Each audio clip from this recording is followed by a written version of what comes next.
Good Monday, everybody. Welcome to another edition of the Phillies Fastball. Mike Gill, Jeff Kerr, and Oscar Budejen looking back at the weekend that was at Citizens Bank Park. Phillies dropped 2 of 3 this weekend to the Diamondbacks. And, guys, we will get into what happened. 5-4. They're up 4-0. It looked like it was going to be a fun Friday night. Jeff Kerr, you predicted that the Phillies would score runs in the first inning. They did. They also didn't score again the rest of the night. They lose 5-4. Saturday, they snap a 3-game losing streak down 2-0. Schwarber with a 3-run homer. Phils win 4-3. And then yesterday, tough one to swallow. 3-2 late in the game, and the bullpen can't hold on. Base running blunders. Where do we begin? What is the key takeaway? Jeff weekend. Kerr, you were there. Let's start with you. What's going on? By the way, there was no weekend. Yeah, exactly. So I'll tell you what, Mike. I think the biggest takeaway is they played 27 innings and they only scored in 3 of the 27 innings. I mean, they averaged what? How many did they end up scoring yesterday? 3? I forget already. Yeah, 3. 4-3 yesterday. So he scored 11 runs, and like Oscar pointed out in Phillies Weekly last night, I think it was 2.8 runs per game they had during the week. But it is 68 of their last 76 innings. They have not scored a run. This is a problem. It's a big problem. And now you're not getting anything from Alec Bohm or Bryson Stott. Bryce Harper went 10 for 19 this week, and that was the best you could do offensively. No wonder why he was so upset yesterday. Well, he was also part of that base running that we're going to get into, but you're right. The bottom of the order, which had been helping them out early, they're now struggling with some of the middle of the order stuff, the bottom of the order. They're just not hitting with runners in scoring position. They just haven't had guys on base. And this is going to be interesting because, you wrote about this, Jeff, that there is strong consideration that Adolis Garcia is going to go to the cleanup spot, but he's not hitting right now either. He's almost under 200 on the season. So, quite frankly, guys, it was a weekend that really could get broke down into a microcosm of what this team is. Big innings and then nothingness.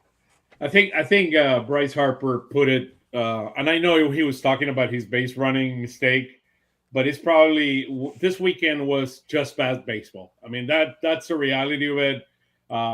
What is it, 43? I think they've scored in only 3 out of 43 innings or some crazy things like that. After the 2 shutouts they got in San Francisco, it was not a good week. It was pretty dreadful, to be honest with you. 2.83 runs per game is not going to do it. The first 2 weeks of the season, or the weekend with Texas, and then the week against Washington and Colorado, they scored 4 runs per game. And we went from scoring 4 runs to 2.83 runs per game. We're showing those slides as we go into this. But also our pitching. I mean, our pitching has been what I would call inconsistent. I know we have a better bullpen, and the bullpen have looked better, but our starting pitching has been inconsistent. You get good Taiwan this weekend with 2 previous starts that were awful for him. But then you have Christopher Sanchez not at full sync, and you have Luzardo where he allowed 5 runs on Saturday on 1 inning again. This team is so bizarre. I mean, it's really inconsistent the way the beginning of the season. Again, the world has an end. It's 7-8. It's the beginning of the season. But the Braves, by the way, are playing much, much better. I mean, when you start looking, they're 10-6 and they're scoring 5.6 runs, and they have the best ERA in all of baseball. They're the only team, Oscar, to win every series this year. Only team in baseball to win every series, the Atlanta Braves. Well, and guys, yesterday is one of those games, Oscar, that you're talking about. Hey, I know the offense doesn't give you much, but the strength of this team is the bullpen, and you got it to the 8th inning yesterday with a lead. That's a game that you're hoping the bullpen wins for you, but Keller not available, and then you're going to Jonathan Bolin. Jose Alvarado, guys, we got to talk about him a little bit here. Jeff Kerr, I know you've been liking Tim Mayza. Do we feel more confident now in Mayza over Alvarado? So I'm writing about this right now on my Substack. It will be published after the show. But the Phillies, Rob Thompson told me yesterday, Tim Mayza is moving up the ladder. I was talking to him before the game and after the game. And look, he said, when we got him last year, his command was off and he wasn't healthy. And they felt like they could fix him. And give credit to Tim Mayza, give credit to Caleb Cotham. They believed in Mayza enough to make him the 4th lefty in this bullpen. Well, Kyle Backus is gone. Tim Mesa jumped him. He's going to jump Jose Alvarado next. He's been a high leverage reliever before. He was great in 2022 and 2023 with Toronto. That is the version of Mesa the Phillies are getting back. And I think they got to get Alvarado right. And Oscar is correct. Alvarado is noticeably heavier when you see him compared to before his suspension. I mean, Oscar's been right on the money with Jose Alvarado. Yeah, Oscar, I wanted to throw it to you on Alvarado. What are you seeing there? Obviously, you see the numbers, 12.60 ERA. A lot of hits, 9 hits, 8 runs. The walks, 3 walks in just 5 innings. So mechanical something, is it the weight? What do you see from Alvarado? Look, I think he basically, I mean, if you ask me, I think he took the winter off and he came back here and he's trying to get back in shape. He was unlucky yesterday. The 2 hits they got against him, I mean, they were very weak ground balls, and they were just very well placed. And you see that in a lot of the teams like the Diamondbacks. I mean, you saw it against the Washington Nationals. They're making contact. Those are teams that are making contacts and are getting hits. I mean, if you make it's better to make contact than don't make contact, which is the issue with our hitters. I mean, that we're striking out too much. We have to make more contact. I mean, with regards to Alvarado, I think he will turn it around. It's going to take some time. They might put him in some non-leverage situations to get him back up. Now, the thing with Alvarado, he's a very emotional guy. So he likes to be in this situation. Unfortunately, he's not delivering at this point, and he just needs to step back and get his mechanics right. I do believe it's a combination of mechanics and getting things right. Look, he's throwing hard. I mean, it's not a matter of throwing hard, but he'll turn it around. Well, Oscar, you said something that perks my ears up a little bit. You said maybe he took the winter off. This is a guy who got popped for 80 games. You would think that he would want to prove to everybody that, hey, I let you guys down last year. I got to help this team out. So this is a really disappointing, because you're thinking Duran, Kelver, and Alvarado, that you got 3 back-end guys plus Kerkering, and Banks, that you really have 5 guys that are quote-unquote high-leverage type of guys. Yeah.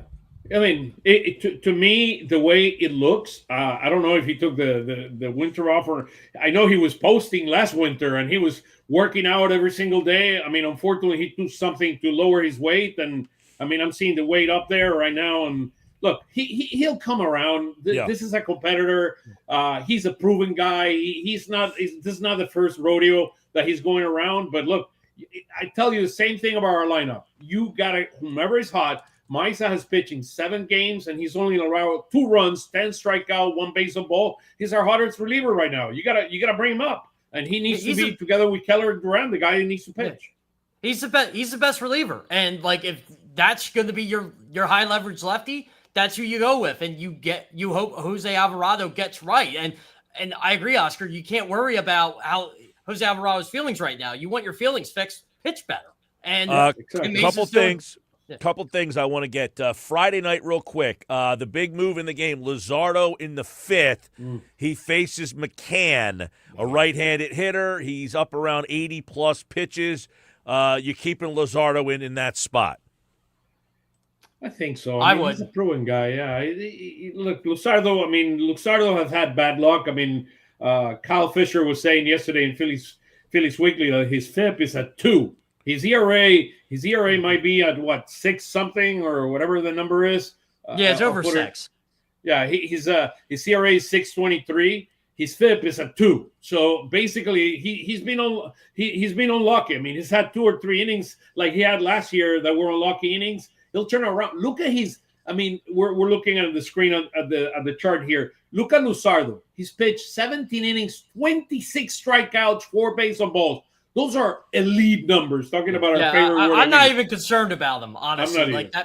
That fifth inning was just frustrating because you've seen that before. Yeah. Remember against Milwaukee and against Boston, like we've seen this happen to him, but he's still an elite pitcher. It's just a shame because something could have been more of a getaway day, even though they weren't really getting away from it. Yeah, well, I don't know that this is the big picture on Luzardo. It's just in this particular moment, he gives up the single to Marte. Vargas then singles. He did get Padermo to strike out looking. Then he has 2, and then McCann comes up. So it was a weird spot in the game. You're in the 5th inning. You do have the right-hander up, so you wonder in that spot because McCann ends up doubling 5-4. Now, that game's early. You have a chance to get back, but this goes back to the offense not being able to get anything done. And James McCann, by the way, came into that game because Gabriel Moreno got hurt. Yes, absolutely. Now, where I would have pulled out, and it was not in this series, it was Nola against San Francisco. He needed to take him out. He had a lefty like Devers coming up. It was the 6th inning. He needed to bring a lefty. Even if it was Alvarado, whomever it was, you cannot let Nola pitch, and that's the 3-run homer that, lost the game. Saturday, it was really weird. But on Sunday, right, it was really weird how Sunday's both, like, you put in Alvarado, that's your high leverage guy. But it was so weird because Tanner Banks was available. He got hot, and then they had to sit him. So I think that hurt a lot. And true. Tim Mesa obviously had to pitch the ninth because you weren't going to use Duran in that situation. But, yeah, it was just one of those, like, okay, it's like that happened to Ryan Kirkering last year. How many times did Ryan Kirkering get hot and they had to sit him? Right, get up and down, get up and down. Saturday, by the way, you're down in that game. You end up coming back, but, it's a similar situation. You have the back-to-back long balls that really fuel that win. So while they're nice, it's good to get the long balls. I do think it's a microcosm of this team is if you don't hit a home run, they cannot manufacture runs, but they are able to win based on their bullpen. Yes, Walker, by the way, give him some credit. He gives up 2. Everyone's slamming him. He settles back in. And then Mesa, Kerkering, Alvarado, Keller, and Duran get the job done. That was kind of your blueprint game. Get a lead and turn it over to the bullpen with a couple of home runs. By the way, but only one inning. You score only 1 inning, 4 runs, and you forget about everything else. There's no way to win games that way. Yeah, there's also talk about what they're trying to do to get Taijuan Walker to his first inning struggles, which has been a thing since he's been with the Phillies. This isn't just this year; it's every year. Yes. Well, let's get an update on that. What are they trying to do, and how much longer are they going to have to do this? Because what's the latest on Wheeler? Yeah, so Wheeler's going to pitch Tuesday, and he's scheduled to pitch Sunday for AA Reading, but they're going to be in Somerset, so it's going to be really close. That's why Wheeler's going there. But Walker's going to be pitching at least on Friday. And what they're going to do is they're going to have him do like a bullpen session where he gets hot. So, like, he's going to pitch in like a simulated game in a sense to get him going. They're trying everything right now, right? And Taijuan Walker, like, he said, there's nothing you can really do, but, like, he kind of, not like he laughs it off because he's taking it seriously, but he's like, what do I got to do to, like, I can pitch every other inning. I just can't pitch the first inning. And Rob Thompson even joked, like, okay, so we do an opener. He's still got to pitch a first inning. It's just not the first inning. To me, it's gimmicky. I don't think that necessarily is going to work. To be honest with you, I don't know what's going to work. Well, I guess the question is, how much longer is Walker even going to be in the rotation with Wheeler getting ready? We would imagine that maybe Walker makes one more start. Is that what we're thinking? Yeah, one or at least one or two. Yeah. So if we look at the schedule, Wheeler pitches Tuesday and Sunday. Wheeler would be scheduled to pitch because I don't think they have a day off. Probably that Friday. These are where the Phillies are. This is Friday the 1st. That sound right? Friday the 1st? Walker, you're talking about. Yes, for Walker. And by the way, there's the potential of doing a 6-man rotation right now to get Wheeler going. So it's not like Walker's going to be done.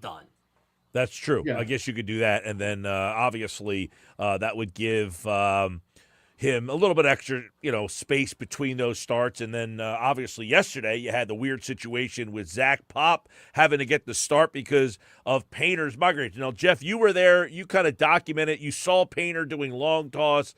I guess it was announced, about 45 minutes before the game? 45 minutes before the game. That they were going to make the switch there.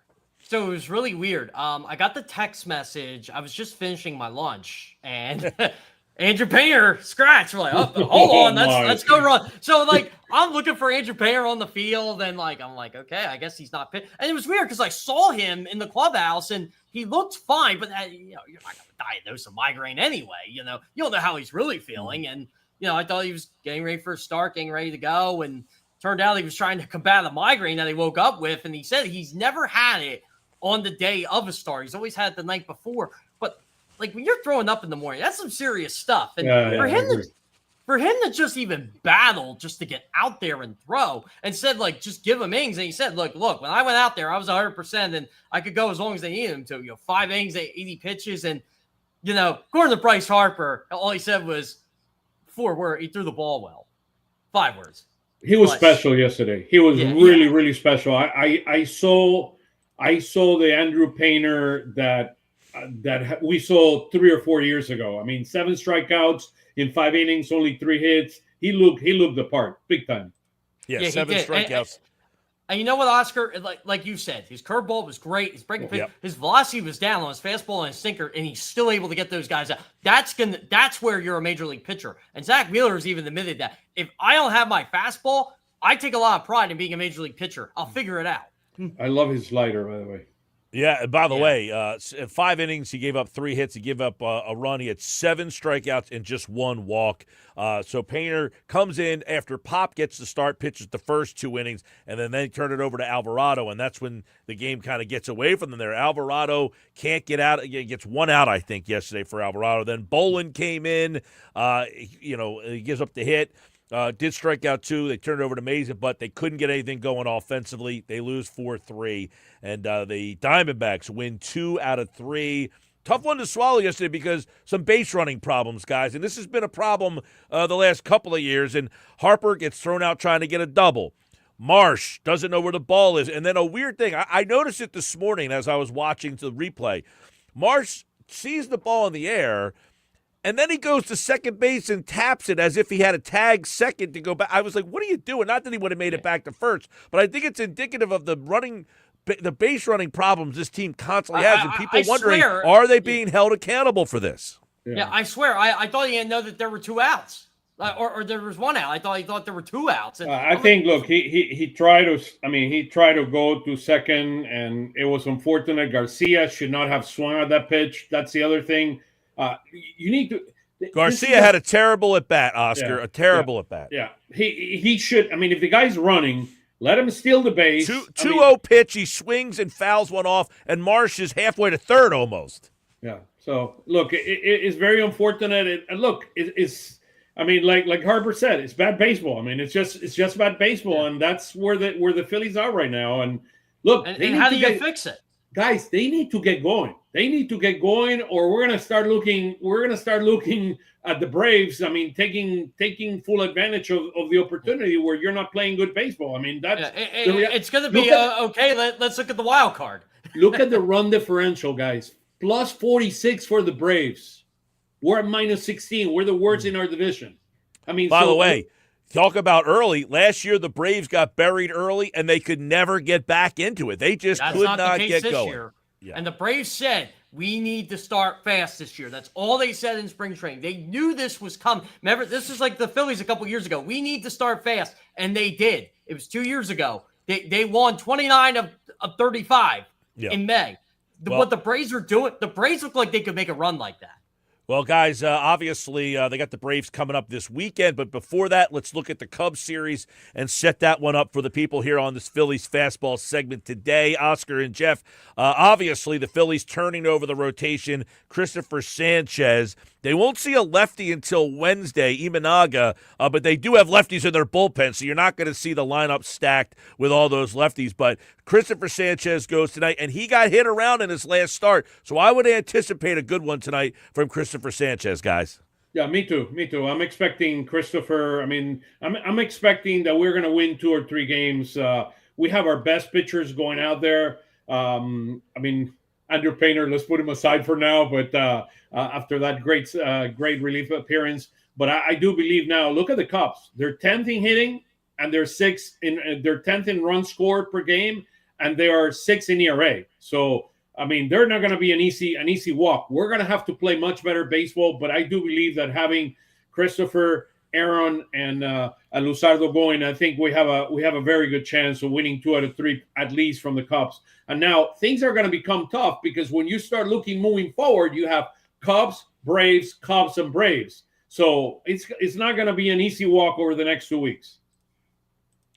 No, not at all. And you mentioned, Sanchez tonight.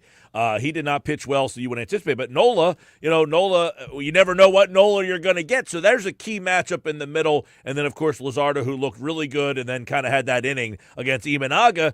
But you're going to have to face a lefty in that game. So it's going to be interesting.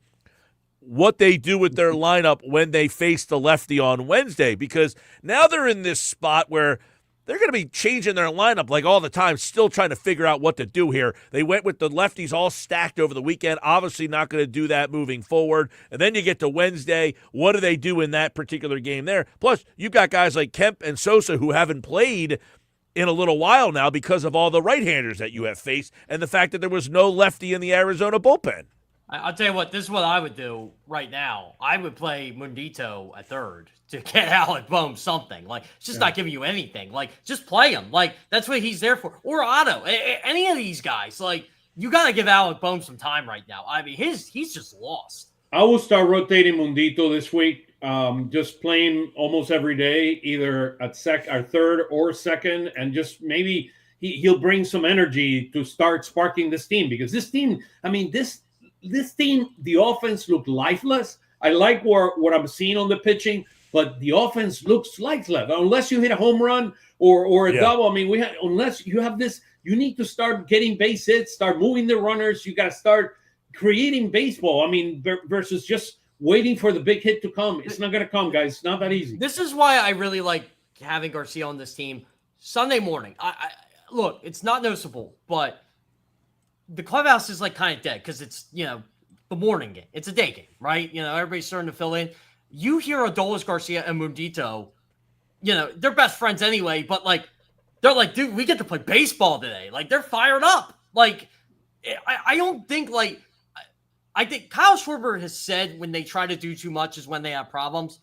I think Garcia may be trying to do too much, but I don't think he'll get caught in that, if that makes sense. But in the dynamic of having Garcia and Sosa in the lineup and getting close to each other and being in the field and how they jump at each other, you need energy. This team, I'm telling you, this team requires a level of energy plug into it, and I do believe that Sosa being in this lineup could help that. And by the way, he's not an everyday player, right? He's not an everyday player. He's proved it over time, but he brings a level of energy that I think his team is missing. Yeah. Not everything needs to be business-like. Like, you need more Justin Crawfords and Adolis Garcias and Mundo Sosa's in there. Couple things, Jeff. I mean, you got a very complacent team, a bunch of guys who have been around each other for a long time, and that complacency sometimes leads to the play you're seeing on the field. A lot of guys hey, we all been around. And look, that goes to, you hate to say it, but the manager. Is he can he get more out of this team? Is his voice,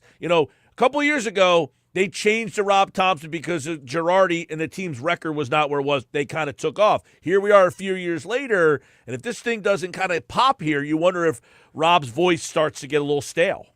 Look at the numbers. Jeff, look at the numbers on the upper right. Look at, we're showing the screens. Phillies, runs per game, 26 in baseball. Phillies, ERA, 24th on baseball. I mean, Oscar, one of the things I tweeted yesterday, and Jeff, I said, at what point do the Phillies veterans look at a guy like Crawford and his approach to hitting? He's not trying to hit a home run. He's just hitting the ball where it's pitched, hitting the other way. And he's hit a couple balls off the wall. Now, I know a lot of these guys have made their bones in the majors by hitting the ball over the fence or using the long ball. But the game is changing right now. Oscar, you keep bringing it up. Contact, put the ball in play. The guy who right now is the most successful is your 9-hole 22-year-old, and look at his approach. Yeah, who has 15 games in the majors and isn't changing a thing, right? Everybody wants to move him up. No, you keep him ninth. You saw what happens when he's ninth. He gives the spark. You know what the story of that game was yesterday before Alvarado blew and then the base running blind? How Justin Crawford provides a spark in this all. He gets a double. And by the way, Friday night, he hits the triple off the wall to keep that game alive. So he's the second best in OPS on this team, okay? For a guy that has a 70% ground ball rate, he's the second best OPS in this team. Number one is Harper at 902. Schwarber is at 879, and he's at 885. Hello.